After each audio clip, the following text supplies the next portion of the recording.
নমস্কার, শুভ সন্ধ্যা। এই যে জায়গাটা দেখছো, এইটা হচ্ছে নেতাজি মিউজিয়াম। এটা হচ্ছে নেতাজির কাকার বাসভবন ছিল। তো মাঝে মাঝে নেতাজি এই বাসভবনে যেতেন। তো বাসভবনটা বেশ ভালো, সুন্দর গোছানো, পাহাড়ের কোলে।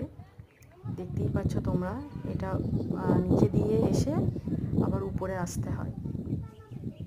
তো সেটা খুবই ভালো, কিন্তু সমস্যা একটা যে যাদের পায়ে প্রবলেম তাদের জন্য ওঠা খুব মুশকিল। ভিতরে অনেক কিছু আছে, অনেক কিছু নেতাজির ব্যবহৃত জিনিস এবং বিভিন্ন কথাও আছে যেগুলো আমরা অনেকেই জানি না। তো এখানে এলে তোমরা ভালোভাবেই সেগুলো সব দেখতে পারবে। তো এটা দার্জিলিংয়ের কার্শিয়াংয়ে অবস্থিত। কার্শিয়াংয়ে এইটা আছে আর কি।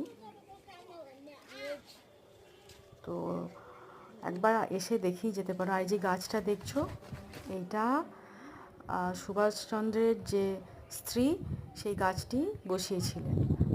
তো সেই গাছটি এখনও পর্যন্ত রয়েছে। তো আমি ভুলও বলতে পারি, আমার ঠিক পরিষ্কার মনে নেই, তবে মনে হচ্ছে যে নেতাজির যে স্ত্রী তিনিই এটা বসিয়েছিলেন।